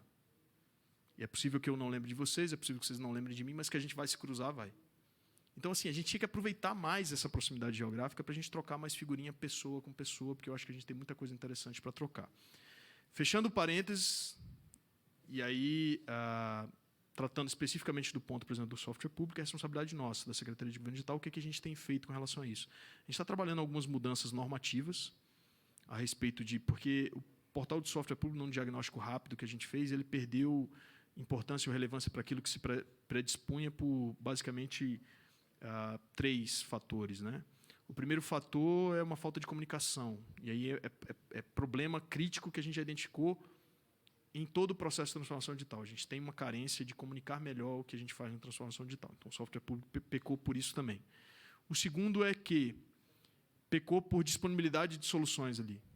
A gente tem, dado aquilo que a gente já tem de solução no governo, pouca coisa vai para o portal de software público. E por que pouca coisa vai? Porque a gente ainda tem uma cultura de pacote fechado, a gente não desenha as soluções de tecnologia pensando na interoperabilidade, pensando no governo aberto, pensando em governo como plataforma. A gente não faz isso ainda, mas a gente também está trabalhando algumas soluções e algumas mudanças normativas nesse sentido, de que a gente se predisponha, enquanto governo, a sempre que desenvolver qualquer solução tecnológica, desenvolver em código aberto, desenvolver de forma aberta e principalmente se preocupando com a interoperabilidade daquela informação para que a gente possa efetivamente atuar como governo aberto. E governo aberto não é só dados abertos. É um governo que dá recursos e subsídios para que a sociedade desenvolva soluções tecnológicas a partir de elementos do governo. Esse é o ponto. Então, eu já falei da comunicação, já falei da questão da disponibilidade de software que está ali. E o segundo é praticamente do uso, né? A gente precisa gerar o uso em cima das ferramentas que estão ali. A gente está trabalhando nesse sentido. Se vocês tiverem qualquer desenho, qualquer ação que possa ajudar ou que possa nos dar uma perspectiva nova sobre isso, é um assunto que a gente está tratando agora. A gente resolveu tratar aqueles 4 itens que eu comentei com vocês como prioritários, mas a gente está começando agora a observar principalmente a disponibilidade de soluções tecnológicas via portal de software público. É uma das coisas que a gente está tratando na agenda também. Estamos abertos a discutir o assunto. O importante, que eu acho que é para a gente deixar, é um discurso que a gente tem lá na Secretaria também, uma prática, na verdade, não só o discurso, é que a gente precisa ter permeabilidade. A gente precisa se permitir, às vezes na cara de pau, participar do processo dos outros. A Câmara, fiquei sabendo que o Departamento de TI da Câmara está desenvolvendo uma solução de consulta pública que vai me ajudar. Patrícia, Gustavo, né? Patrícia, Gustavo, cara, deixa eu conhecer isso aqui. Será que você não consegue colocar esse componente aqui para me ajudar, porque eu posso usar? Será que você não quer abrir esse negócio? Tem que ter essa permeabilidade da gente entrar no processo dos outros e também de deixar os outros entrarem no nosso processo, seja a sociedade, seja o governo, lógico, de uma forma republicana. Então, acho que esse é o principal. Tá? A gente quer trabalhar melhor essa coisa de permeabilidade, governo como plataforma, governo aberto. A gente está trabalhando isso na estratégia de governo digital. Assim, nessa reformulação da estratégia de governo digital, tentando colocar princípios e diretrizes para governo aberto e governo como plataforma também. Tá? Não temos a solução ideal ainda, não trabalhamos bem aquilo que a gente já vinha fazendo há um tempo, e agora a gente pretende mudar para poder tentar entregar uma boa solução para a sociedade e para os outros órgãos. Boa tarde, Ciro. Meu nome é Rodolfo. Em primeiro lugar, parabéns pela apresentação, gostei bastante. Pela sua apresentação, eu acho que houve uma certa concordância com a plateia de que a transformação digital depende muito de pessoas e precisa de mudança de cultura. Queria saber de você se você poderia falar um pouco sobre a tua experiência na mudança de cultura dentro da própria equipe e do órgão em que você atua, porque eu acredito que parte dessa transformação ela depende muito da equipe com a qual a gente esteja trabalhando dentro de cada órgão. Basicamente, aqueles 8 elementos que eu compartilhei com vocês no final da apresentação, mas se eu pudesse resumir, eu resumiria em 3 coisas. Estude bastante, procure entender o que é esse movimento, e esse movimento de transformação digital da sociedade como um todo exige que a gente esteja lendo a todo tempo, entendendo os movimentos a cada situação. Gaste saliva, tem que gastar muita saliva, tem que conversar bastante. Tem que ouvir bastante e falar bastante. Assim, trazer essa temática para as rodas de discussão, para as conversas, em toda oportunidade que tiver, e escutar bastante sobre a perspectiva do que está acontecendo com as pessoas, que esse é o processo de relação das pessoas, né? É sempre na conversa. Então, assim, promover, na verdade, assim, promover esse diálogo. É sempre promover o diálogo das pessoas. E diálogo, assim, não é monólogo, é diálogo, né? Não é você catequizando uma realidade, é ouvir também a percepção das pessoas e tentar trazer a percepção de cada um para o processo. E o terceiro ponto, que para nós foi extremamente relevante e que eu recomendo que vocês, em qualquer processo de mudança de cultura, é mensuração, acompanhamento e metas. Para nós, funcionou bastante a partir do momento que a gente fez assim, não é uma transformação, uma mudança de cultura em que se faz uma evangelização e tudo acontece pela boa vontade. Não, tem que ter cadência, tem que ter uma meta bem definida, tem que ter um objetivo, tem que ter acompanhamento, tem que ter número, tem que ter verificação de impacto, e a gente faz isso. Então, a gente identificou, são 3.300 serviços, somente 46% são digitais, a gente vai entregar nos próximos 2 anos mais 1.000 serviços digitais, o impacto esperado disso é 3,1 bi anual para a sociedade, 3,4 bi anual para o governo, o que dá uma expectativa de quase 7 bi de redução do custo do Brasil. Quando você tem um discurso dessa forma, você consegue sensibilizar mais claramente as pessoas, porque você consegue mostrar a entrega de valor. Então, para nós, funcionou muito isso. Tá? Para nós, funcionou muito estudar, investigar e conhecer. Fizemos N missões internacionais para conhecer as mais diversas realidades. Fomos no Brasil inteiro. A gente foi no interior de Goiás para ver o que o usuário achava do SUS. Fomos na Dinamarca para ver como é que a Dinamarca se posicionou como um país de vanguarda. Fomos aqui em Brasília, na rodoviária do Plano Piloto. A coisa mais comum é você encontrar o pessoal da secretaria fazendo teste de usuário de aplicativo. Da mesma forma, a gente foi no Reino Unido para saber como é que eles fazem experiência de transformação de usuário. Então, a gente gasta muito cognitivo nesse processo, então tem que estudar bastante. Segundo, é promover vários diálogos. E assim, vocês já devem ter visto a equipe da secretaria, eu, o secretário Luiz Felipe, o secretário adjunto Ulisses, os outros diretores, em palestras, em eventos, e a gente faz uma média de 4 a 5 eventos por semana. Não só nos posicionar aqui como quem está passando uma realidade, mas promover esse diálogo, fazer com que vocês suscitem essas coisas, e isso enriquece mais o trabalho da gente. E metas, desafios, números, acompanhamento, isso também ajuda demais a catalisar o movimento, porque você dá cadência, dá ritmo, dá transparência ao processo e gera muito aprendizado também a partir do acompanhamento dos números e ter clareza de objetivo. Acho que seriam esses 3 pontos principais para a gente trabalhar. Yoshiro, thank you very much for your very inspiring keynote. And as you can see, I started to adjust my shirt to your one by removing my tie. So just to let me ask you a question. Could you elaborate a little bit on how you raise the awareness of citizens when you digitalize a service? As you're talking about people and culture, but how do you make them aware that something new has happened and they can benefit from? Eu vou repetir a pergunta para ver se eu entendi direito. A pergunta é como que a gente faz o envolvimento e faz que aquele serviço que a gente está transformando seja adequado a uma sociedade ou ao usuário da sociedade que vai utilizá-lo. É isso? And raising awareness.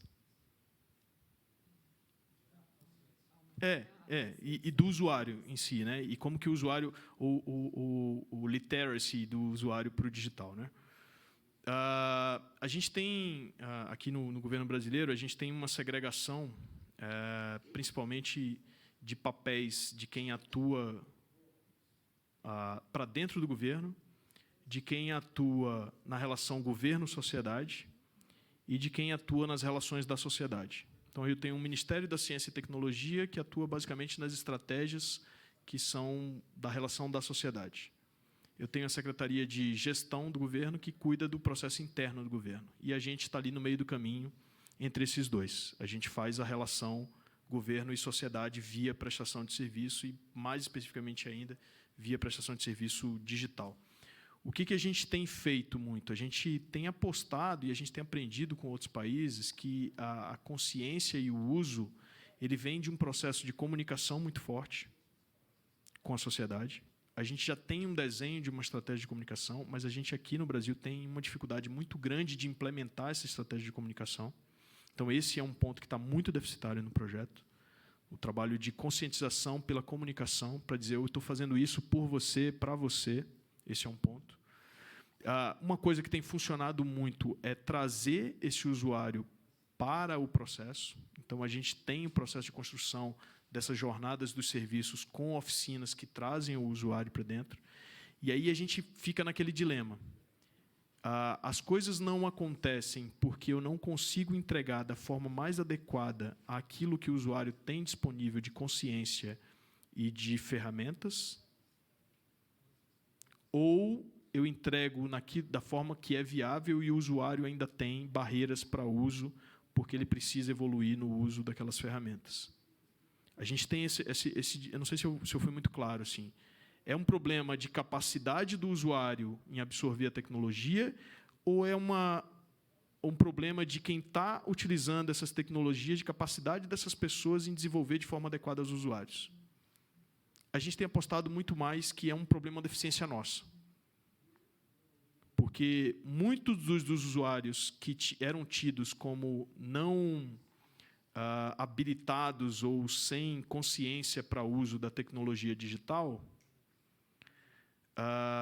hoje, o próprio mercado tem nos provado que, quando você faz uma ferramenta bem elaborada, bem construída, a adoção é muito rápida e o processo de consciência de uso para aquela ferramenta ele é quase que natural e orgânico. Então, para nós, o que faz muito sentido hoje é lógico que tem um básico, que aí o próprio Ministério da Ciência e Tecnologia tem trabalhado, de educação digital, de centros de telecentros e implantação de cultura digital, inclusive nas escolas. Mas a gente, enquanto governo, tem apostado muito na nossa capacidade, desenvolver a nossa capacidade de entregar ferramentas apropriadas ao nível de habilidade que a sociedade tem. A gente teve um processo até de uma construção conjunta com o pessoal do Google, não é nem construção conjunta, eles nos apresentaram um processo que eles chamam de Build for Billions, que é uma abordagem de construção, principalmente de aplicações móveis, adequadas a grandes áreas onde você tem uma concentração popular muito grande, com baixa literalidade e com baixa capacidade de conexão e conectividade da tecnologia. E eles nos mostram que hoje a tecnologia tem soluções de contorno para esses problemas, que são os 3 Cs que ele fala, né? Comunicação, capacidade e conteúdo. Então, são os 3 Cs de eu preciso ter soluções de tecnologia que contornem a baixa conectividade, a baixa capacidade dos dispositivos que estão na mão daquela população e adequação de conteúdo para aquela população. Então, a gente tem apostado muito mais no prato da balança, que a gente ainda tem muito para avançar em dispor de soluções adequadas para uma população, mesmo que ela não tenha uma literalidade digital alta. Por outro lado, o MCTIC tem políticas, sim, de incentivo à educação digital e à utilização de ferramentas digitais. É um outro agente de governo que tem trabalhado isso. Para nós, a gente tem focado em desenvolver soluções mais adequadas àquilo que a gente tem de realidade no país. Eu acho que é isso, não sei se ficou claro. Ciro, tem... Janaína? Sim. Está com o microfone aí? Tá. Ciro, obrigada. Muitas perguntas que eu gostaria de fazer já foram respondidas aí ao longo das outras perguntas. E aí eu queria só uma curiosidade. Assim como você falou do Ciro, né, isso é pessoal do Ciro, Então, eu queria que você contasse uma experiência do Ciro, como pessoa, que dissesse, olha, realmente... Oi? Não faça isso. Realmente vale a pena, porque perceber assim, o usuário, né, acaba tendo nomes, né? Então você vai atender, ou então um grupo de usuários. Então, assim, uma experiência que realmente tenha valido a pena, de ver que esse é o caminho, que vale a pena continuar, esse que faz realmente os olhos brilharem. Seu nome é? Janaína. Eu tenho duas histórias. Uma que eu vou chorar, a outra que eu vou encabular vocês. Aí vocês escolhem. Eu tô como secretário. Eu tô aqui. Eu tenho que ficar. Eu tenho um mantra na minha cabeça. Eu tô aqui como secretária de governo digital. Estou aqui como secretária. Então eu vou contar aqui, pode me fazer chorar. E ela aconteceu hoje, e aí contando um pouco para vocês, assim, abrindo um pouco mais. Eu sou funcionário da Caixa Econômica Federal. Eu sou funcionário da Caixa há 17 anos. E eu entrei na Caixa com 21 anos, em maio de 2002, em pleno período de pagamento da correção dos planos econômicos do FGTS. Basicamente, o movimento que a gente está vivendo agora, onde você tem uma correria para a Caixa para sacar FGTS, à época você também tinha, só que era um pouco pior, porque o volume era muito maior e os valores a serem resgatados eram muito maiores também. E aí você imagina que eu cheguei na agência e sabe como foi a minha recepção? Era estava final de governo, e final de governo no executivo é sempre meio caótico, independente de quem esteja concluindo o governo, é sempre meio caótico.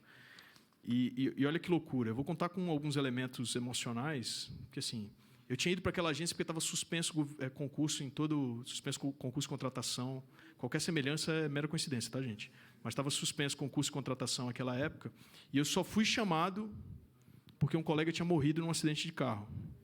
E aí eu entrei na vaga desse colega e eu soube disso naquele dia. Na hora que eu cheguei na agência para me apresentar, eu recebi um telegrama, dizia assim, você tem que se apresentar na agência Camaçari. Não sei quantos de vocês conhecem a região metropolitana de Salvador.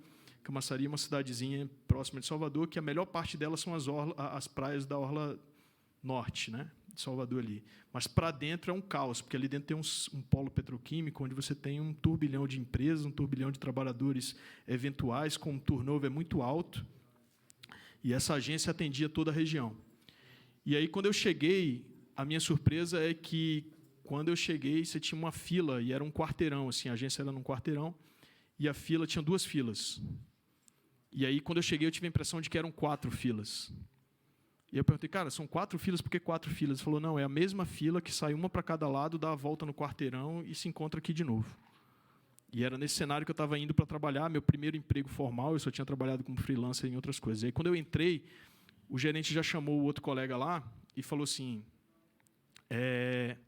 a gente tem um rapaz que está chegando aqui agora para trabalhar e eu tenho 2 opções. Ou você leva ele para o atendimento personalizado é alta renda. Ou você vai para o atendimento ao público geral. O gerente do personal falou assim, você está louco?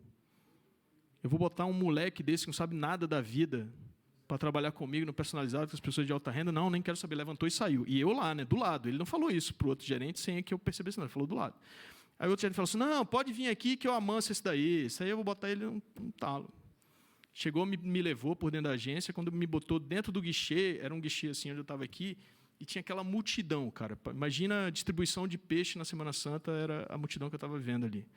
E aí, de repente, ele virou para mim e falou assim, ó, você tem um negócio, está aqui um computador, e era um computador que é tela preta, e aí te sacou da gaveta assim, um calhamaço de papel desse aqui. Isso aqui são as regras de atendimento. O seu papel é acabar com essa fila usando esse computador com base nas regras que estão aqui, deu as costas e saiu.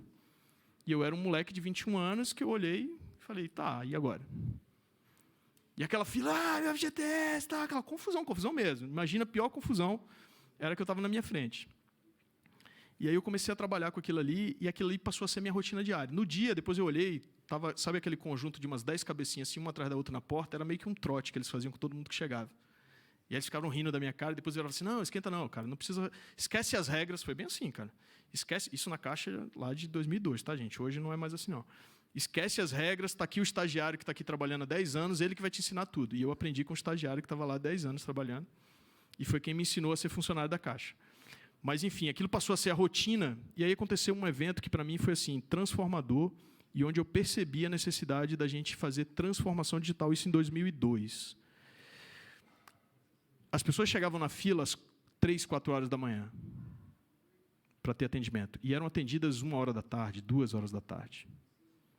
Porque a gente não tinha nenhum esquema de direcionamento e organização das filas.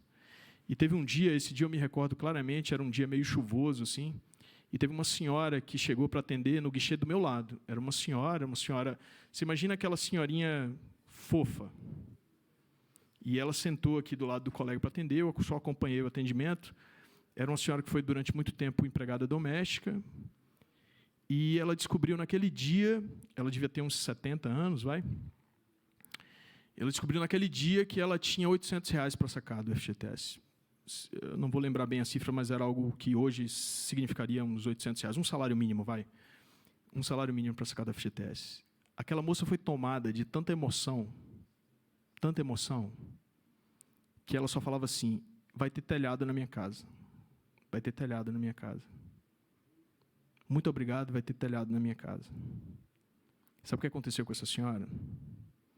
Ela estava sem se alimentar desde as 4 da manhã na fila.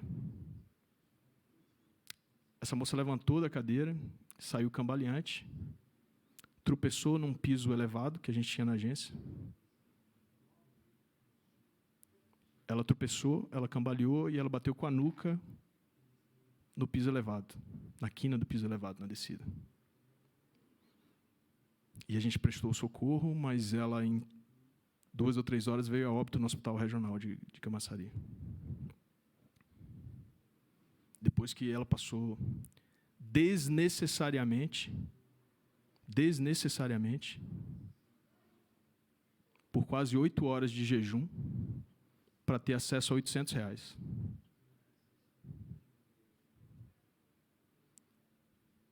Isso é uma das coisas que ainda hoje a gente faz e submete à população brasileira.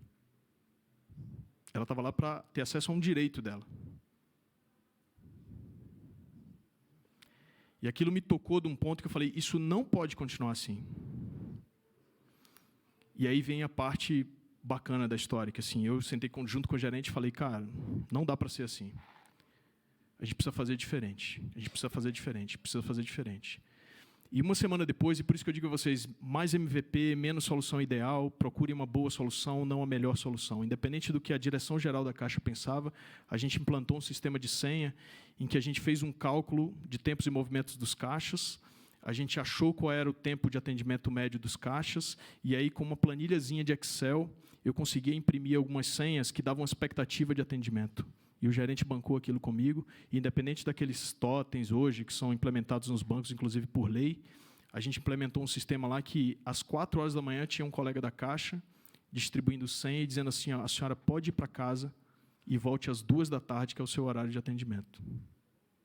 E a agência nunca mais teve aquele movimento absurdo que a gente tinha como rotina. E é por isso que eu digo assim: a gente tem que ser inconformado, a gente tem que fazer com que aquilo que a gente tem na mão. Porque quando você é tocado pelo propósito do serviço público, nós somos servidores públicos, servidor é para servir, é para atender aquela senhorinha, não estou para atender a liderança da Caixa, não estou para atender a liderança do governo, estou para atender aquelas pessoas que estão ali. Então, foi uma das minhas primeiras histórias em governo, e eu tenho N outras que têm uma perspectiva muito semelhante, mas assim, é uma história que até hoje me toca muito pelas duas coisas. A partir dali, 2 meses depois, eu já estava na superintendência como técnico de informática, depois eu já fui para assessor de planejamento, e aí eu fui crescendo com essa perspectiva, porque quando eu me conectei com essa coisa do porquê que eu estou aqui, eu entendi prioritariamente o porquê, e aí tem um TED do Simon Sinek, que eu não sei se vocês conhecem, se vocês não conhecem, faço questão que vocês investiguem, que ele fala do Golden Circle, que assim, como que você constrói a lógica de pensamento estratégico a partir do porquê, depois o como, depois o quê. Depois que eu me conectei com esse porquê, aí tudo para mim faz sentido se a gente colocar o usuário no centro de tudo, entregar de forma rápida. Não sei se eu divaguei demais ou se eu respondi a sua pergunta, se era a sua expectativa ouvir uma história dessa, mas é a minha experiência, enfim. Muito, muito impressionante. Temos mais uma aqui, Ciro. Considerando um processo de transformação digital, é muito comum a eliminação de empregos e a criação de novos empregos e novos perfis. Como isso está sendo tratado pelo governo federal?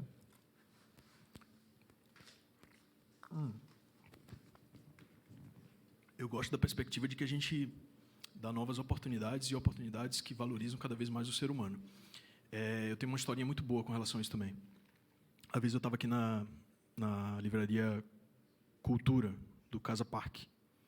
E aí eu cheguei e eu queria achar um livro específico que eu já sabia o que eu queria, sabia o que eu queria e só queria encontrar aquele livro. E aí eu demorei muito tempo para achar um atendente para me ajudar a dizer onde é que estava aquele livro. E aí, quando eu encontrei, eu sou desse tipo que fica conversando com as pessoas, esse tipo chato. E aí eu perguntei para o atendente, cara, por que vocês não deixam aqui um totem de autosserviço para quem quer só encontrar um livro, saber qual é a estante, já vai lá direto, se serve, tal. Aí ele olhou para a minha cara e disse, você está querendo tirar meu emprego? Aí eu falei assim, por que você trabalha numa livraria? Ele, porque eu gosto de ler. E aí eu fico aqui, de vez em quando, na hora do intervalo, eu fico lendo. Eu falei, cara, tem uma proposta para você. E se eu te oferecesse um emprego para você sentar numa poltrona muito confortável, com uma poltrona vazia do seu lado, que todo mundo que chegasse aqui sem saber o que quer, sentasse do seu lado e você pudesse bater um papo e indicar para ele leituras adequadas à necessidade dele. Ele, cara, seria fantástico. Eu falei, cara, é isso. Eu não estou querendo tirar teu emprego. Eu estou querendo te dar um emprego melhor. Porque a partir do momento que você não tem mais a necessidade de atender as pessoas de uma forma mecânica, só para dizer onde é que está o livro, você abre oportunidade para que você venha trabalhar aqui. Isso é uma visão, lógico, né, gente? Isso é uma visão, vamos combinar, meio romantizada do processo, mas é o que eu acho que a gente tem que perseguir como utopia. O que a gente está dando com a transformação digital, tem uma frase que eu li esses dias, eu nem sei de quem que é, mas eu vou me atrever a repeti-la aqui, é que todo trabalho que um robô faz melhor que um humano já é um trabalho desumano. Porque provavelmente é uma tarefa repetitiva, chata, entediante, e que, se você livrar o ser humano daquela necessidade, daquela tarefa, você abre capacidade para ele fazer algo mais cognitivo. E aí, sendo mais específico, no campo nosso de atuação, que é a atuação do governo federal, a gente pensou nisso e pensou, cara, se eu estou trazendo um processo de transformação de serviços e estou liberando capacidade dos servidores para fazer outras coisas, o que é que a gente vai fazer com os servidores que efetivamente tinham impacto naquele processo? E aí a gente está com um processo de capacitação de servidores, uma escala enorme, junto em parceria com a Escola Nacional de Administração Pública e com outros entes também, onde a gente faz uma série de cursos de recapacitação de servidores, inclusive em gestão de tecnologias emergentes. Então, assim, se você chegar na INAP agora, vai ter, sei lá, 4 ou 5 turmas sobre inteligência artificial, big data, análise de dados, blockchain, que são coisas que a maioria dos servidores, que em média tem 10 a 15 anos de serviço público, não tiveram na sua formação inicial e não tiveram contato. E a gente está dando agora essas ferramentas para essas pessoas poderem falar, olha, eu não vou ficar mais aqui na Anvisa carimbando atestado de pessoas que se vacinaram para emitir o CVI. Isso vai ser automático. Mas ele ali na Anvisa ele está se capacitando a ser um analista de business intelligence, para poder fazer análise daqueles dados que são gerados a partir das interações máquina-homem. E aí você começa a gerar um monte de dado. Então, de forma prática e pragmática, respondendo um pouco a pergunta, o que a gente tem feito no âmbito do governo federal é um processo mais abrangente de requalificação dos servidores para essas tecnologias emergentes. Acho que é isso. Perfeito. Eu estou aqui recebendo o tempo lá já esgotado. Mas, Ciro, muito obrigada. Excelente explanação aqui. Muito teve a contribuir para nós. Chegou a hora, né? Quando nós estávamos aqui com o desafio, e eu acho que eu compartilhei o desafio de ter pessoas com um perfil tão heterogêneo para compor, né, essa jornada, e como nós, das duas equipes, a comissão organizadora e o comitê científico, teríamos que trabalhar para atender esses papéis. Compartilhei com o Ludovic várias vezes, com o Ciro também, discutimos aqui com a equipe do CEFOR. Parecia ser uma coisa assim, era angustiante, como é que a gente ia fazer isso? Mas parece que esse foi o brilho, né? Desde o momento que começou aqui a jornada, eu recebi várias mensagens, várias abordagens, às vezes fora daqui, quando eu estava no anexo 1 ainda recebendo, todas elas de que exatamente a riqueza veio da heterogeneidade, né? Que eles não esperavam que tivesse alguém falando sobre isso, que tivesse alguém se preocupando sobre isso, que já havia sido entregue um produto para atender isso, aquilo. Então, foram vocês que abrilhantaram a jornada, né? Agradeço muito, muito mesmo aos palestrantes, excelentes e ricas contribuições. Eu acho que ninguém aqui vai sair igual de como chegou, né? Aos componentes das mesas temáticas. Nós víamos ali algo com a heterogeneidade que eu não imaginava. Eu vi ali rapidamente, discutimos algumas coisas, mas só quando você termina a apresentação que você diz, era isso, né? E muito aos colegas que apresentaram, que confiaram e apresentaram os seus trabalhos. Nós recebemos de vários locais do país. Foram 47 trabalhos, né, Fabiana, apresentados. Foi o maior número que vocês receberam, de excelente qualidade. Então, muito obrigada pela confiança. E é só isso, é com uma enorme gratidão que vocês fizeram essa jornada diferente. Obrigada.